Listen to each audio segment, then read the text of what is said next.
Hello दोस्तों, नमस्कार। आप सभी लोगों को मेरे यूट्यूब चैनल सिग्निफिकेंट मार्क्स में हार्दिक स्वागत है। और आज मैं आप लोगों को एडल्फ हिटलर के बारे में बताने जा रहा हूँ।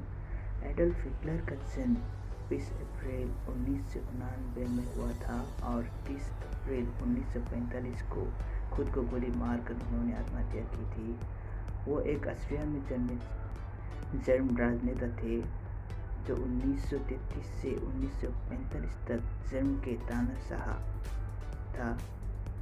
वो नाजी के नेता के रूप में सत्ता में आए। सन 1933 में चांसलर बनी और फिर 1934 में फॉरर फुट प्रेस काउंसलर का खिताब ग्रहण किया। 1933 से 1945 तक अपनी तानाशाही के दौरान उन्होंने 1 सितंबर 1939 को पोलैंड पर आक्रमण करके यूरोप में द्वितीय विश्व युद्ध शुरू किया। युद्ध के दौरान सैन्य अभियानों में शामिल था और प्रलय के केंद्र में था। लगभग 6 मिलियन यहूदियों और लाखों अन्य पीड़ितों के नरसंहार किया था। हिटलर ऑस्ट्रिया में पैदा हुआ था, तब ऑस्ट्रिया हंगरी का हिस्सा था और लीज के पास उठाया गया था। वो 1913 में जर्मनी में चले गए और प्रथम विश्व युद्ध में जर्मन सेना में उनकी सेवा के दौरान सजाया गया। 1919 में वो नाजी पार्टी के अग्रदूत जर्मन वर्कर्स पार्टी DAP में शामिल हो गए और उन्होंने नाजी पार्टी का नेता नियुक्त किया गया। उन्होंने म्यूनिख में एक असफल तख्तापलट में सरकारी शक्ति को जब्त करने का प्रयास किया और 5 साल की सजा के साथ जेल में डाल दिया गया। जेल में उन्होंने अपनी आत्मकथा और राजनीतिक घोषणा पत्र में मेन कैम्प की पहली मात्रा निर्धारित की। 1924 में अपनी प्रारंभिक रिहाई के बाद हिटलर ने वर्साय की संधि पर हमला करके और पैन जर्मनवाद, यहूदी विरोधीवाद और साम्यवाद विरोधी धर्म का बढ़ावा देने के लिए करिश्माई व्यक्तित्व और नाजी प्रचार के साथ लोकप्रिय समर्थन प्राप्त किया। उन्होंने अक्सर एक यहूदी षड्यंत्र के हिस्से के रूप में अंतर्राष्ट्रीय पूंजीवाद और साम्यवाद की निंदा की। नवंबर 1932 तक नाजी पार्टी के पास जर्मन राइक्सटाग में सबसे अधिक सीटें थी, लेकिन उसके पास बहुमत नहीं था। नतीजा, कोई भी पार्टी चांसलर के लिए एक उम्मीदवार के समर्थन में बहुमत संसदीय गठबंधन बनाने में सक्षम नहीं थी। पूर्व चांसलर फ्रांज वान पापेन और अन्य रूढ़िवादी नेताओं ने राष्ट्रपति पाल वान हिंडनबर्ग को 30 जनवरी 1933 को हिटलर को चांसलर के रूप में नियुक्त करने के लिए राजी कर लिया।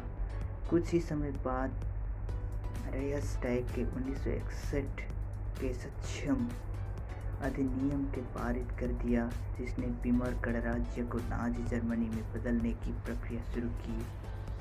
नाजीवाद के अधिनायकवादी और निरंकुश विचारधारा पर आधारित पार्टी तानाशाही हिटलर ने जर्मनी से यहूदियों का खत्म करने और ब्रिटेन और फ्रांस के वर्चस्व वाले प्रथम विश्व युद्ध के बाद विश्व के अन्याय के रूप में जो देखा, उसका मुकाबला करके एक नए आदेश की स्थापना का लक्ष्य रखा।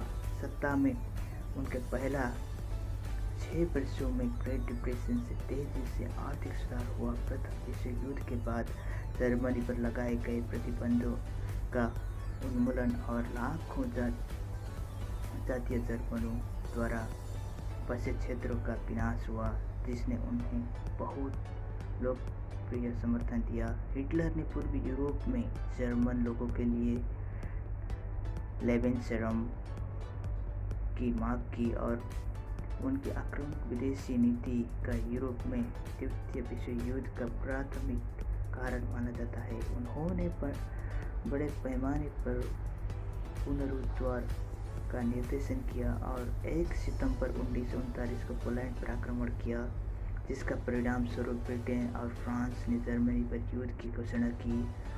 जून 1941 में हिटलर ने सोवियत संघ पर आक्रमण करने का आदेश दिया। 1941 के अंत तक जर्मन सेना और यूरोपीय ध्रुवीय शक्तियों ने अधिकांश यूरोप और उत्तरी अफ्रीका पर कब्जा कर लिया। 1941 के बाद इन लाभों के धीरे धीरे उलट दिया गया और 1945 में मित्र देशों की सेनाओं ने जर्मन सेना को हरा दिया। 29 अप्रैल 1945 को उन्होंने बर्लिन में अपने लंबे समय के प्रेमी इवा ब्रांड से फ्यूहरर बंकर में शादी की। 2 दिनों से भी कम समय बाद सोवियत लाल सेना द्वारा कब्जा से बचने के लिए दंपति ने आत्महत्या कर ली। उनकी लाशों जला दी गई।